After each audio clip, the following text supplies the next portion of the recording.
Gracias por sintonizarte al podcast de la Biblia al desnudo. Puedes obtener la transcripción de este episodio en los enlaces de la descripción de este video. Recomendamos echar un vistazo si tienes preguntas o dudas acerca de la traducción o redacción en este episodio, ya que difiere del original en inglés. Bienvenido de nuevo al podcast de la Biblia al desnudo. Hoy comenzaremos con Hechos 15.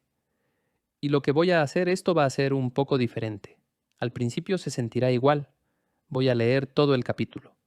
Pero mis objetivos para este episodio en particular son un poco diferentes.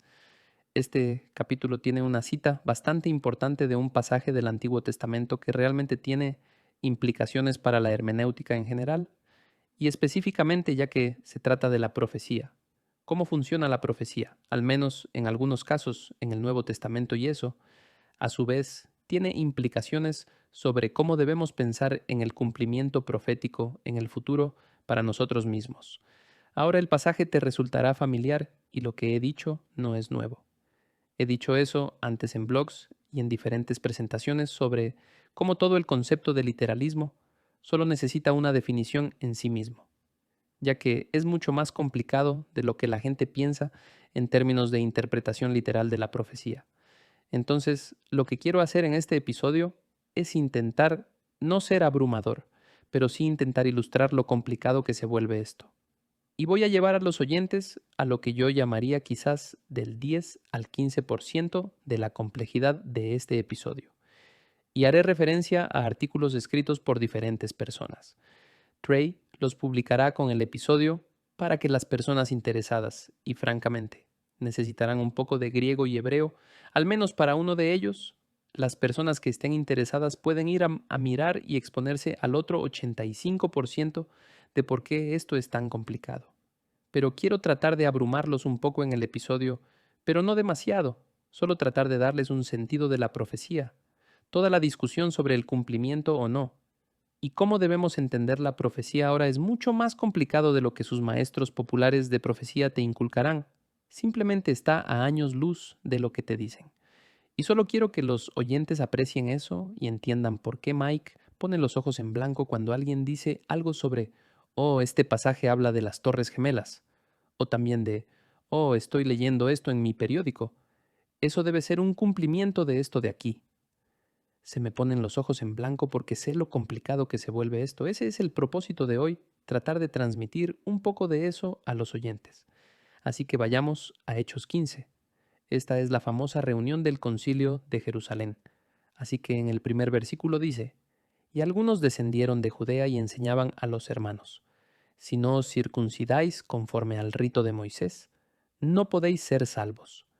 Como Pablo y Bernabé tuvieran gran disensión y debate con ellos, los hermanos determinaron que Pablo y Bernabé y algunos otros de ellos subieran a Jerusalén a los apóstoles y a los ancianos para tratar esta cuestión. Así que, siendo enviados por la iglesia, pasaron por Fenicia y Samaria, relatando detalladamente la conversión de los gentiles y causaban gran gozo a todos los hermanos. Cuando llegaron a Jerusalén, fueron recibidos por la iglesia, los apóstoles y los ancianos, e informaron de todo lo que Dios había hecho con ellos. Pero algunos de la secta de los fariseos que habían creído se levantaron diciendo, es necesario circuncidarlos y mandarles que guarden la ley de Moisés. Entonces los apóstoles y los ancianos se reunieron para considerar este asunto. Y después de mucho debate, Pedro se levantó y les dijo, hermanos, vosotros sabéis que en los primeros días Dios escogió de entre vosotros que por mi boca los gentiles oyeran la palabra del Evangelio y creyeran. Referencia a Cornelio. Y Dios, que conoce el corazón, les dio testimonio dándoles el Espíritu Santo, así como también nos lo dio a nosotros. Y ninguna distinción hizo entre nosotros y ellos, purificando por la fe sus corazones. Ahora pues, ¿por qué tentáis a Dios poniendo sobre el cuello de los discípulos un yugo que ni nuestros padres ni nosotros hemos podido llevar? Creemos, más bien, que somos salvos por la gracia del Señor Jesús, de la misma manera que ellos también lo son. Toda la multitud hizo silencio y escuchaban a Bernabé y a Pablo, que relataban las señales y prodigios que Dios había hecho entre los gentiles por medio de ellos. Cuando terminaron de hablar, Jacobo respondió, diciendo, Escuchadme, hermanos. Simón, ese es Pedro, ha relatado cómo Dios al principio tuvo a bien tomar de entre los gentiles un pueblo para su nombre. Y con esto concuerdan las palabras de los profetas tal como está escrito. Y esta va a ser la referencia a Amós 9:11 a 12. Después de esto volveré y reedificaré el tabernáculo de David que ha caído, y reedificaré sus ruinas y lo levantaré de nuevo, para que el resto de los hombres busque al Señor, y todos los gentiles que son llamados por mi nombre, dice el Señor, que hace saber todo esto desde tiempos antiguos. Por tanto, yo opino que no molestemos a los que de entre los gentiles se convierten a Dios, sino que les escribamos que se abstengan de cosas contaminadas por los ídolos, de fornicación, de lo estrangulado y de sangre. Porque Moisés desde generaciones antiguas tiene en cada ciudad quienes lo prediquen, pues todos los días de reposo es leído en las sinagogas. Entonces pareció bien a los apóstoles y a los ancianos con toda la iglesia escoger de entre ellos algunos hombres para enviarlos a Antioquía con Pablo y Bernabé, a Judas, llamado Barsabás, y a Silas, hombres prominentes entre los hermanos, y enviaron esta carta con ellos. Los apóstoles y los hermanos que son ancianos, a los hermanos en Antioquía, Siria y Cilicia, que son de los gentiles, saludos. Puesto que hemos oído que algunos de entre nosotros a quienes no autorizamos os han inquietado con sus palabras, perturbando vuestras almas. Nos pareció bien, habiendo llegado a un común acuerdo, escoger algunos hombres para enviarlos a vosotros con nuestros amados Bernabé y Pablo, hombres que han arriesgado su vida por el nombre de nuestro Señor Jesucristo. Por tanto, hemos enviado a Judas y a Silas, quienes también os informarán las mismas cosas verbalmente, porque pareció bien al Espíritu Santo y a nosotros no imponeros mayor carga que estas cosas esenciales, que os abstengáis de cosas sacrificadas a los ídolos, de sangre, de lo estrangulado y de fornicación. Si os guardáis de tales cosas, bien haréis. Pasadlo bien. Así que ellos, después de ser despedidos, descendieron a Antioquía y reuniendo a la congregación, entregaron la carta. Y cuando la leyeron, se regocijaron por el consuelo que les impartía. Siendo Judas y Silas también profetas, exhortaron y confortaron a los hermanos con un largo mensaje. Y después de pasar allí algún tiempo, fueron despedidos en paz por los hermanos para volver a aquellos que los habían enviado. Pero a Silas le pareció bien quedarse allí, mas Pablo y Bernabé se quedaron en Antioquía, enseñando y predicando con muchos otros la palabra del Señor. Después de algunos días, Pablo dijo a Bernabé, Volvamos y visitemos a los hermanos en todas las ciudades donde hemos proclamado la palabra del Señor, para ver cómo están. Bernabé quería llevar también con ellos a Juan, llamado Marcos, pero Pablo consideraba que no debían llevar consigo a quien los había desertado en Panfilia, y no los había acompañado en la obra. Se produjo un desacuerdo tan grande que se separaron el uno del otro, y Bernabé tomó consigo a Marcos y se embarcó rumbo a Chipre. Mas Pablo escogió a Silas y partió, siendo encomendado por los hermanos a la gracia del Señor. Y viajaba por Siria y Cilicia, confirmando a las iglesias. Fin de la cita. Ese es el final del capítulo. En lo que quiero centrarme aquí es en la cita. La cuestión fundamental del capítulo es, ¿pueden los gentiles esencialmente salvarse como gentiles sin ser circuncidados y tener que someterse a la ley de Moisés? Esa es la cuestión fundamental. Ahora bien, el problema según el capítulo se resolvió, en parte al menos, con una cita de Amós 9. Ahora el problema aquí es Amós 9, 11 a 12. Puedes buscar eso en una concordancia en tu Biblia. Encuentras esa cita fácilmente, pero aquí está el problema, el texto masorético del Antiguo Testamento, porque está citando el Antiguo Testamento, pero el texto masorético a hebreo, lo que dice en hebreo es diferente a la Septuaginta, que es la traducción griega del Antiguo Testamento. Es diferente en algunos lugares a la Septuaginta que aparentemente cita Santiago. Ahora, digo aparentemente porque si comparas la Septuaginta, el texto mismo de la Septuaginta con el griego que se encuentra en Hechos 15, en la cita, incluso esas dos cosas, aunque ambas están en griego, tampoco coinciden completamente. Entonces tienes un problema aquí. Pero parte de mi locura aquí en este episodio es presentarles lo complicado que son este tipo de cosas. Entonces, incluso antes de abordar el tema, bueno, Santiago cita e interpreta a Amós literalmente. Antes incluso de llegar a esa pregunta, tenemos que decidir qué rayos está citando ese tipo y por qué cambia. ¿Por qué cuando cita lo que cita no lo hace simplemente de memoria? ¿Tiene un texto diferente de la Septuaginta? Él es judío. ¿Por qué no vuelve al texto masorético y lo traduce ahí mismo? Quizás eso fue lo que hizo. ¿Quién sabe qué rayos está pasando aquí? Bueno, los estudiosos tienen una idea bastante clara de lo que está citando. Está citando la Septuaginta. Pero Jacobo escucha esto. Jacobo modifica la traducción que está citando en el momento y produce teología a partir de ella. Hay una teología que obtendrás en el uso que hace Jacobo con Amós 9 de la Septuaginta que en realidad no está en la Septuaginta de Amós 9 y que no está en realidad en el texto hebreo masorético de Amós 9.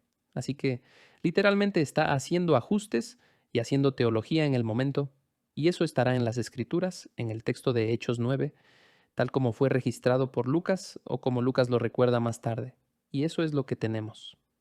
Entonces está toda esta cuestión de disimilitud entre los textos y la libertad de Jacobo para hacer ligeras improvisaciones con su traducción que está usando, la Septuaginta, para hacer teología en el momento de decidir esta cuestión.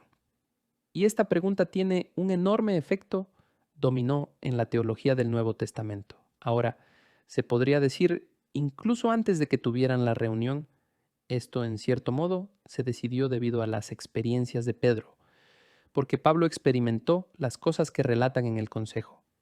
Todos lo entendemos. Lo entiendo, pero nuevamente parte de la locura aquí es mostrarles que hay mucho en qué pensar. Debido a que sucede este tipo de cosas, no se puede simplemente decir y no se puede simplemente asumir porque es demostrablemente demostrable de lo contrario, que cuando los escritores del Nuevo Testamento citan el Antiguo Testamento, siempre lo citan palabra por palabra e interpretan literalmente, como si nunca estuvieran asignando ningún significado metafórico o nunca estuvieran asignando ningún significado simbólico o nunca estuvieran improvisando por su cuenta. Hacen todo eso y francamente lo hacen todo. Jacobo lo hizo todo en este caso, por lo que es una especie de pasaje al que recurrir. Ahora, volvamos a Hechos 15 y volvamos a materia. Nuevamente la cuestión es, ¿pueden los gentiles salvarse como gentiles? No tienen que hacer todas estas cosas judías. Ahora, Pedro, por supuesto, intervino y dijo, oigan, por supuesto que no tienen que ser judíos, son gentiles. Pueden ser salvos como gentiles. Y su evidencia de eso es que Dios le había dado el Espíritu, menciona que en el versículo 7, tal como nos había dado el Espíritu en Hechos 2.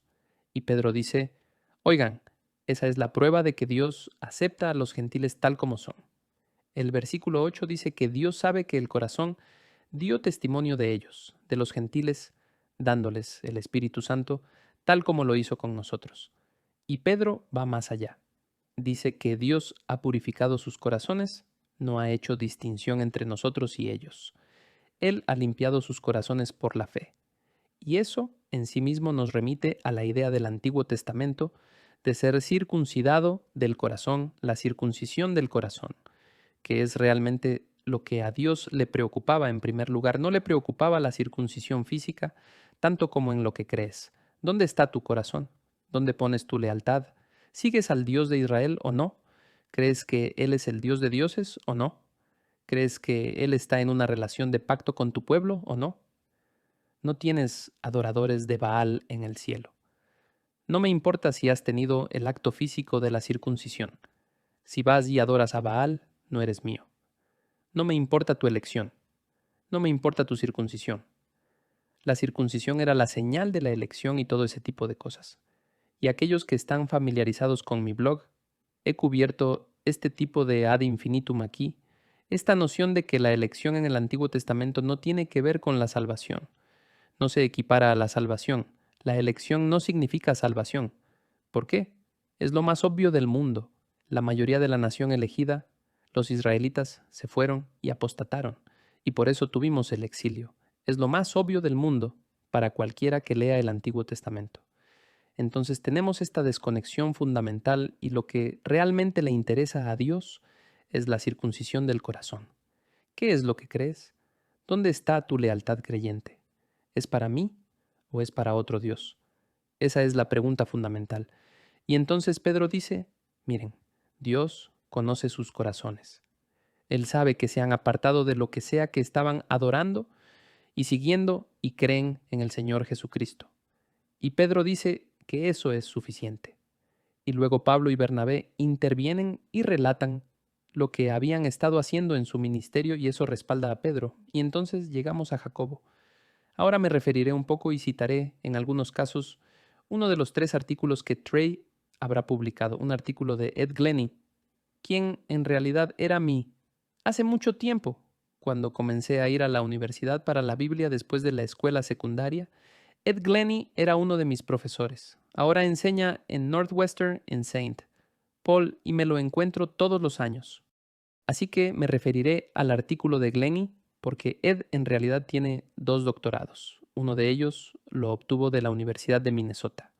Este fue el tema de su tesis, la hermenéutica en el libro de Amós en la Septuaginta. Así que Ed sabe lo que está haciendo y me referiré a ello de vez en cuando a medida que avancemos.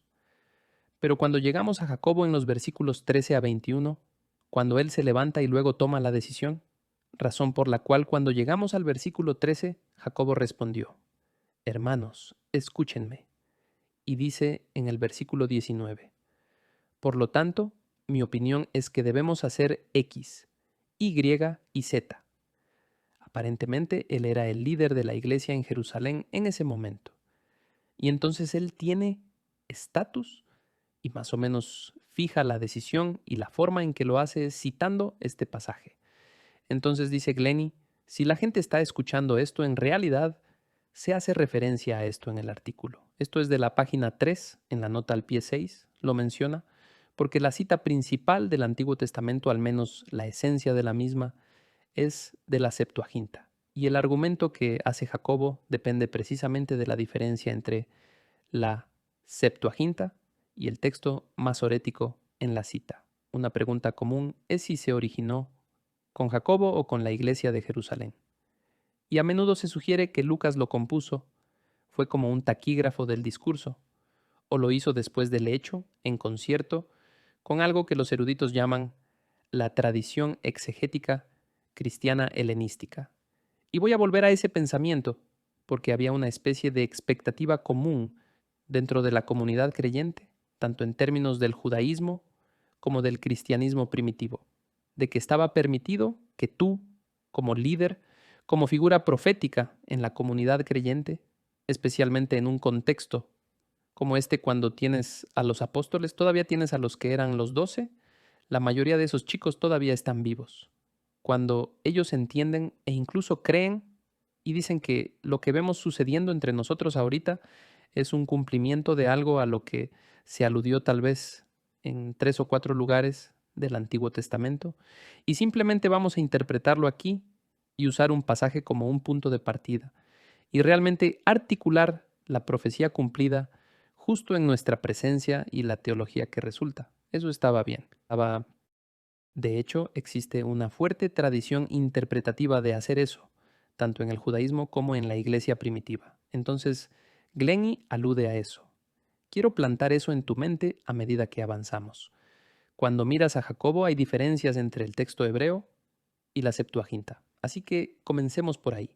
Si miras el texto hebreo y vas al capítulo 9 de Amós, si tienes una traducción al inglés que sea bastante literal, la Reina Valera o algo así, el texto masorético diría algo como en el versículo 11, en aquel día yo levantaré el tabernáculo caído de David, o la tienda de David que está caída. En hebreo, choza es probablemente una mejor traducción.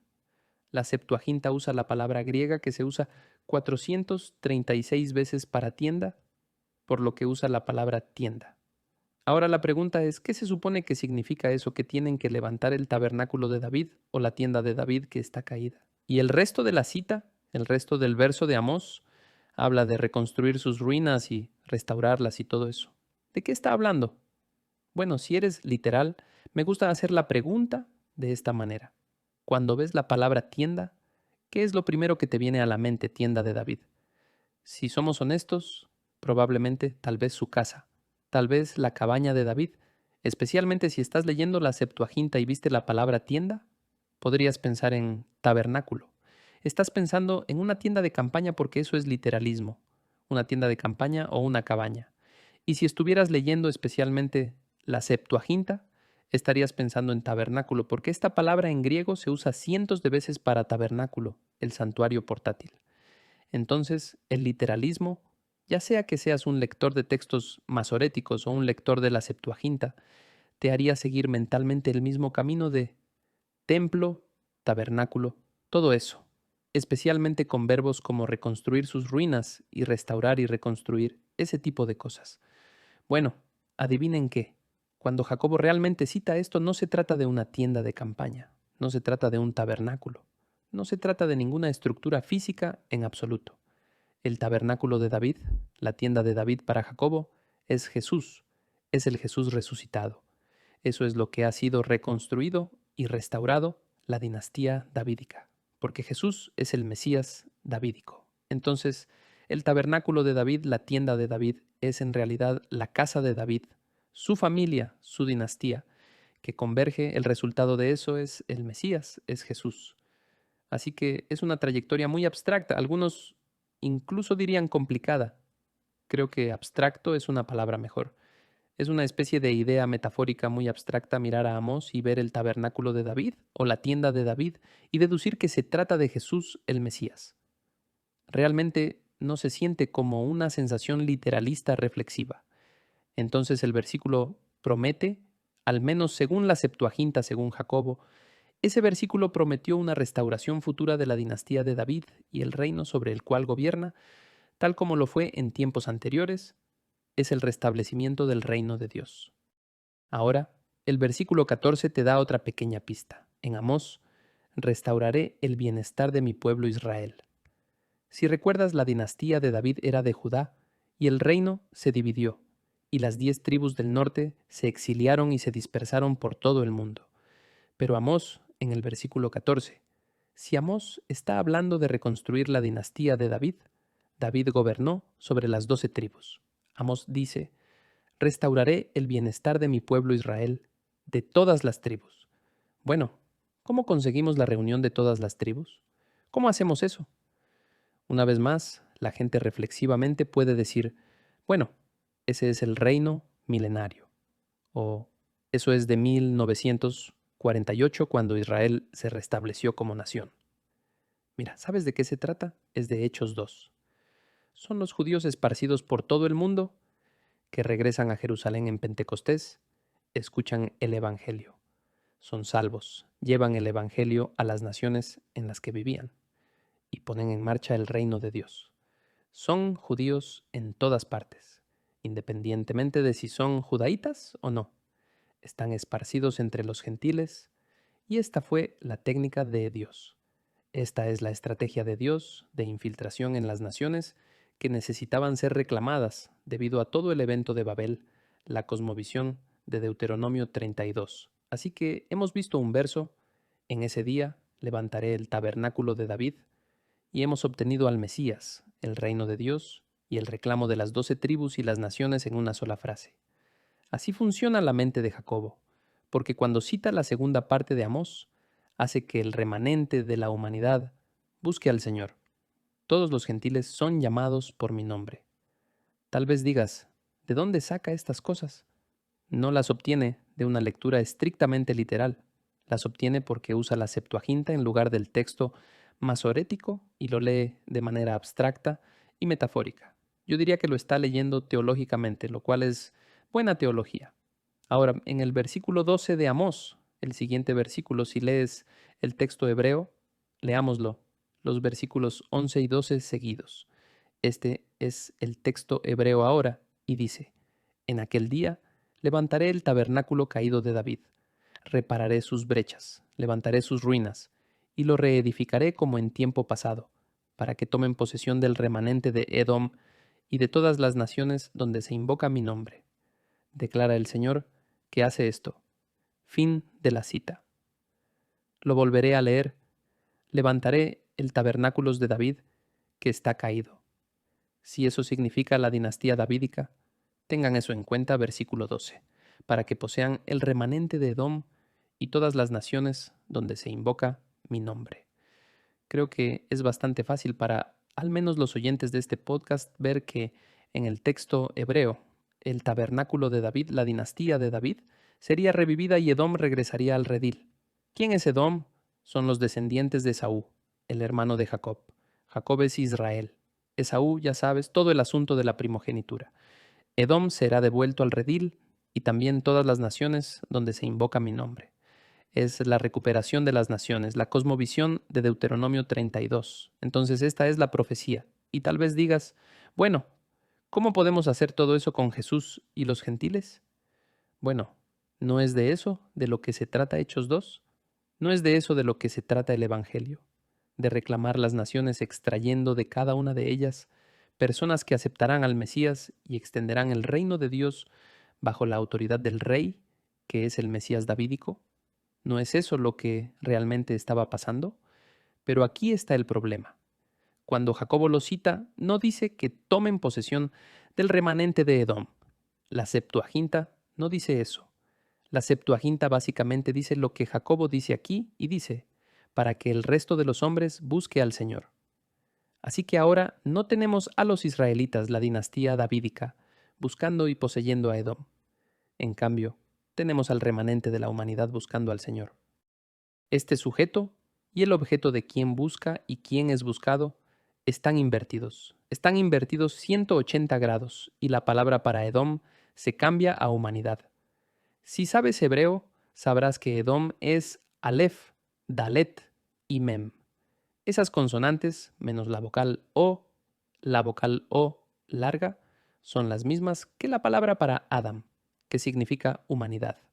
Al parecer el traductor de la Septuaginta vio solo un texto consonántico y no supo o no lo tradujo como Edom, lo tradujo como humanidad, y Jacobo usa esa traducción, que en realidad sería incorrecta según el texto hebreo. Jacobo usa esa traducción para exponer un punto teológico correcto. Ahora puedes obtener la teología, tal como lo hice yo hace unos minutos, puedes deducir el mismo concepto teológico usando Edom. Se podría decir que es la dinastía davídica que trae de regreso a los edomitas, los descendientes de Esaú, otra parte de la familia de Dios nuevamente. Y todas las naciones van a ser reclamadas, y todos seremos una gran familia feliz de Dios. Somos un gran y feliz reino de Dios, y el rey davídico, el Mesías, puedes obtener la misma teología que Jacobo. Pero Jacobo está usando un texto que tiene una traducción en lugar de Adom, es Adam en la mente del traductor, y lo traduce como humanidad, que el remanente de la humanidad busque al Señor y todos los gentiles que sean llamados por mi nombre. Entonces, en realidad está usando una traducción que confunde una palabra, pero la teología es correcta. Y la teología podría haberse obtenido si hubiera usado el texto hebreo de todos modos. Pero la idea es que no puedes llegar a estas ideas mediante correspondencias de uno a uno de la palabra que te viene inmediatamente a la mente. En otras palabras, el literalismo, o la forma en que reimaginamos el literalismo para que funcione. Ahora quiero hablar un poco sobre el literalismo porque, para ser honesto, creo que es un concepto que la gente piensa que es fácil, pero que en realidad es un concepto algo complicado. Entonces ponte a pensar qué significa exactamente literalismo. Si fueras a definir el literalismo, ¿cómo lo harías? ¿Cuáles son algunas de las formas en que lo explicarías? Voy a sugerirte algo. Tomemos una palabra como pasar. Es una palabra fácil, algo que no es demasiado difícil de entender. Si pensamos en, bueno, si dijera la palabra pasar, ¿qué significa? ¿Qué significa realmente? Dirás, bueno, eso es fácil. Significa trasladarse de un lugar a otro. Por supuesto, eso es lo que significa pasar, y yo te sugeriría que, en realidad, no es tan simple. No lo es porque hasta que no tengas un contexto no puedes estar seguro de qué significa pasar. Todos hemos escuchado la idea de que el significado más evidente de una palabra es el que debe tomarse como correcto, pero ¿Cuál de estos usos de pasar tiene más sentido? Pasé por tu casa. Pasó un examen. Me pasó algo increíble. Pasar el tiempo con amigos. Todos estos usos tienen sentido en su propio contexto. Ningún significado de pasar es más evidente que otro. La idea de que una palabra tiene un único sentido literal que debe ser el principal en todas las circunstancias es un error. En muchos casos, eso no te llevará al sentido común, te llevará a tonterías. Simplemente hay más que eso y miras un pasaje como Hechos 15 con lo que Jacobo está haciendo. Y no está gravitando hacia lo más transparente y obvio que las palabras le dirían. Porque si estuviera haciendo eso, lo leería la tienda de David en la Septuaginta. Y tendría que referirse a algo con eso, ya sea casa, una estructura física, tabernáculo, quizás sea una referencia metafórica al templo. Y sé que hay mucha gente por ahí, tal vez incluso algunos estaban escuchando el podcast o creen esto o aquello o lo escucharon, que este versículo, Amós 9:11, en aquel día levantaré el tabernáculo caído de David, o la tienda de David, tabernáculo, lo que sea, usarían ese versículo y dirían que habla de la reconstrucción de un templo en el milenio. En los cursos en línea que doy en Liberty, esta es una de las tareas del foro de discusión. Y les puedo decir ahora mismo que el 95% de los estudiantes, la pregunta es muy sencilla. Lean. Hechos 15. ¿Es una profecía que se ha cumplido o es algo que será futuro? El 95% dirá que es el futuro y empezarán a hablar del milenio. Ni siquiera buscaron las referencias cruzadas. Ni siquiera se fijan en el hecho de que estaba citando algún otro pasaje del Antiguo Testamento. Cuando leen Amós, ese es el pasaje que realmente les doy. Y digo, ¿a qué se refiere? Nunca encuentran el hecho de que está citado en Hechos 15, porque simplemente se les enseña a pensar de una manera sobre las palabras, sobre los pasajes, y en lugar de mirar, leer Amós 8, reconstruir el tabernáculo de David, la tienda de David, cualquiera que sea la traducción al español que estén usando, en lugar de pensar, vaya, me pregunto si los escritores del Nuevo Testamento alguna vez harán algo con eso. Me pregunto si alguna vez lo citaron en el Nuevo Testamento. Me pregunto si alguien en el Nuevo Testamento alguna vez nos interpreta eso. Nunca hacían la pregunta. Lo que hacen es simplemente filtrar Amós 9:11. A través de la teología que les han enseñado, salen con la reconstrucción de un templo en un futuro reino milenario en Israel. Ahí es donde terminan. Y Jacobo, si Jacobo fuera su profesor, los reprobaría porque eso no es lo que significa. Él deduce algo totalmente diferente y en realidad tiene buen sentido teológico y debería tenerlo porque es un apóstol. Él tiene algo de ayuda aquí en el contexto del espíritu y todo eso. Lo miramos y nos preguntamos qué está pensando.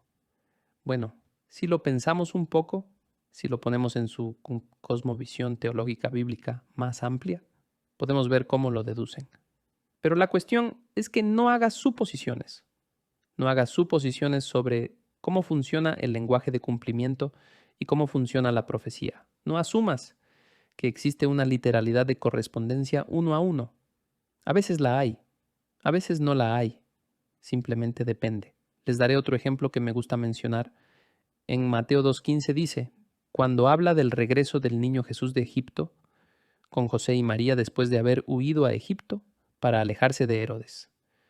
Cuando Mateo relata la historia de su viaje de regreso a Israel desde Egipto, dice, esto sucedió para que se cumplieran las palabras del profeta. De Egipto llamé a mi hijo. Esa es exactamente una cita de Oseas 11:1. Es palabra por palabra. Pero adivina qué. Oseas 11:1 ni siquiera es una profecía. No predice nada. Ni siquiera mira hacia el futuro. En realidad mira hacia el pasado porque Oseas 11:1 trata sobre el éxodo de Israel, quien también fue llamado el Hijo de Dios en el libro del Éxodo, se remonta al éxodo de Israel de Egipto. Y tal vez digas, bueno, ¿qué rayos está pensando Mateo? Ese es un tema para otro momento. También escribí eso en un blog, pero no hay manera de que puedas mirar Oseas 11:1 y literalmente ver el regreso del niño Jesús con María y José. Simplemente no hay manera de que funcione. Y sin embargo, esto es el cumplimiento. La profecía en realidad se cumple de varias maneras.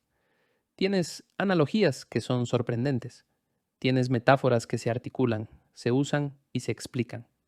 Tienes símbolos que significan algo en el contexto de la cosmovisión más amplia del Antiguo Testamento. Lo que Jacobo está haciendo es tomar una referencia metafórica e interpretar realmente esa referencia según el panorama más amplio de la teología del Antiguo Testamento y, aún más importante, las cosas que ve suceder en su propia vida. Él ve a los gentiles creyendo en Jesús y recibiendo el Espíritu tal como lo hicieron ellos, y concluye correctamente que esta es la recuperación de las naciones. Es decir, tenemos a Jesús que resucitó de entre los muertos. Él es el resultado final de la dinastía de David. Él es el Mesías. Él resucitó de entre los muertos y es a través de él que todos estos pueblos exiliados, ya sean edomitas o gente de otras naciones, los gentiles en toda regla, están siendo resucitados. Y cita el pasaje y lo interpreta ahí mismo en el discurso y articula la teología. Él va mucho más allá de simplemente, oh, ¿qué significa tienda? Déjame hacer un estudio de palabras sobre tienda de campaña. En las 463 veces que ocurre, es el tabernáculo porque esa es la lectura literal. Nada de eso contaba siquiera. Nada de eso importaba. En realidad ni siquiera era aplicable. De nuevo, debes darte cuenta de que esto es realmente muy, muy complicado. Ahora, lo último que quiero mencionar son las estipulaciones que se ponen a los gentiles. Incluso esto tiene una explicación muy sensata porque se podría decir, bueno, si ellos pudieran ser salvos, si los gentiles pudieran ser salvos como gentiles, ¿por qué les piden que hagan estas cuatro cosas? ¿No es eso la salvación por obras? Bueno, en realidad no, porque en el versículo 29 la carta que enviaron dice, si hacen estas cosas les irá bien. Será bueno, estarán bien, todos se llevarán bien. No dice que serán salvos. Eso no es lo que dice la carta. Ahora es generalmente reconocido. Glenny parafrasea o resume esto muy bien en su artículo. Generalmente reconoce que las cuatro prohibiciones que tiene la carta, el decreto apostólico para el concilio de Jerusalén, provienen de Levítico 17 comenzando en el versículo 1 y hasta el capítulo 18, que termina en el versículo 30. Entonces Levítico 17 y 18. 18 es de donde vienen estas cuatro cosas.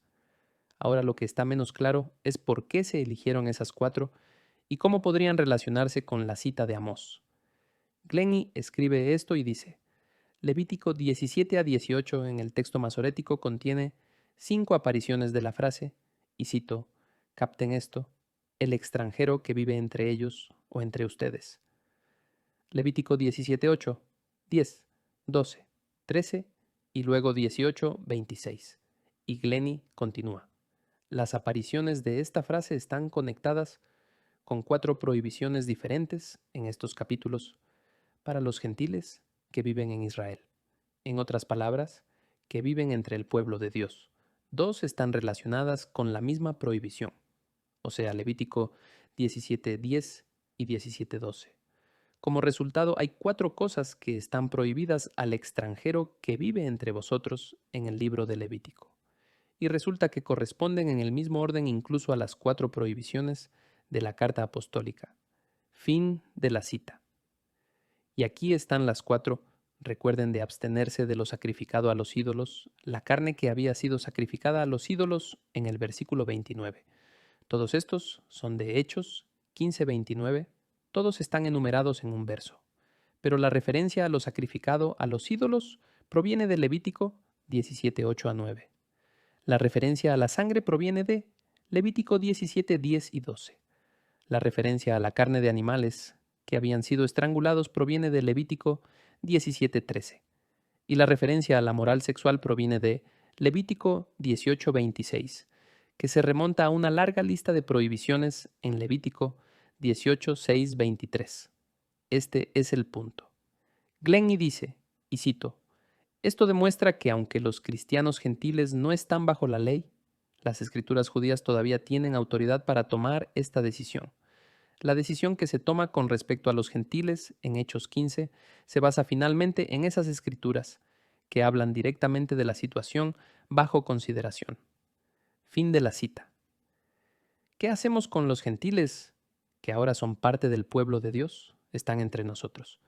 Están viviendo entre nosotros. ¿Qué hacemos ahora? Porque no les vamos a decir que tienen que convertirse en judíos. No necesitan circuncidarse. No tienen que obedecer toda la ley de Moisés. Entonces, ¿qué hacemos? ¿Qué hacemos para que esto sea bueno, para ayudar al partido de los fariseos a sentirse cómodo? Bueno, ¿sabes lo que hacen? Van al Antiguo Testamento. Van a Levítico 17 y 18 y dicen, ¿sabes qué? El Antiguo Testamento tenía circunstancias en las que los extranjeros vivían entre el pueblo de Dios, y aquí están las cosas para que esta relación funcione y no ofender a los israelitas. Ellos hicieron que los extranjeros hicieran estas cosas, no hicieron que los circuncidaran. No dijeron que había que observar el sábado. No dijeron que tienen que ser como nosotros, no dijeron que tienen que ser judíos. Lo que sí dijeron fue, miren, manténganse alejados de cosas sacrificadas a los ídolos. No consuman sangre ni cosas estranguladas, no hagan esas cosas, cuiden de su moralidad sexual. Y si hacen estas cosas, eres un extranjero que vive entre nosotros aquí, en el mundo del Levítico, del Antiguo Testamento, los israelitas. Son bienvenidos de estar aquí si simplemente observas estas cosas. No tienen que convertirse en nosotros. No es necesario estar circuncidado. No es necesario que observen el sábado. No es necesario que se conviertan en israelitas. Pero pueden quedarse si observan estas 4 cosas. Y eso es exactamente lo que recomiendan Jacobo y el Consejo. Ellos regresan directamente al Antiguo Testamento y aunque no les dicen que tienen que ser judíos para ser salvos, no les dicen eso en absoluto, sino que dicen, miren, vamos a usar el Antiguo Testamento como precedente. Vamos a dejar que la palabra de Dios maneje esta situación. Vamos a responder esta pregunta de la misma manera que la habrían respondido en aquel entonces. Y todos estarán felices, les irá bien. Y eso es lo que hacen. Entonces, en realidad es extremadamente coherente, extremadamente bien pensado, bien concebido lo que hacen, porque los fariseos conocen Levítico 17 y 18. Ellos conocen la ley, son los fariseos. Ellos saben lo que dice y pueden ver lo que los apóstoles, el liderazgo entre esto que llamamos cristianismo, están tratando de honrar el Antiguo Testamento. Esa es la Biblia que tienen. No tienen nada de lo demás. ¿Y qué pueden decir? Que el Antiguo Testamento no es lo suficientemente bueno. No pueden decir nada de eso y por eso es una decisión muy sabia y muy basada en las Escrituras la que toman. Y sin embargo, el Evangelio está intacto. Estas personas, estos gentiles, Dios conoce su corazón. Creen exactamente lo que necesitan creer y lo que nosotros necesitamos creer. Y todos somos parte de una familia de Dios, sin importar de dónde venimos. Entonces eso fue un poco diferente. Me doy cuenta de que mucho de eso fue complicado. Mucho de esto fue complicado. Pero si regresas, recomiendo al oyente que regrese y lea al menos el artículo de Glenny y lo lea detenidamente. Algunos de los otros no tienen tanto griego y hebreo y podrás entenderlos, pero mantén la idea de que lo que está sucediendo entre los testamentos y en parte está afectado por el hecho de que están viendo el cumplimiento en ese momento. Esto no es teoría para ellos, lo están mirando. Y puedes llegar a la teología de cualquier manera, pero Jacobo usa la Septuaginta. Es diferente al texto hebreo e incluso improvisa lo que hace en la cita para articular lo que está sucediendo, que Jesús ha resucitado. La tienda de David, el tabernáculo de David, ha sido reconstruida. Es él, es el Mesías.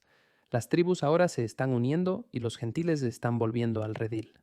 Entonces usa 2 versículos de Amós para tratar de articular eso y darle raíces y autoridad con el Antiguo Testamento.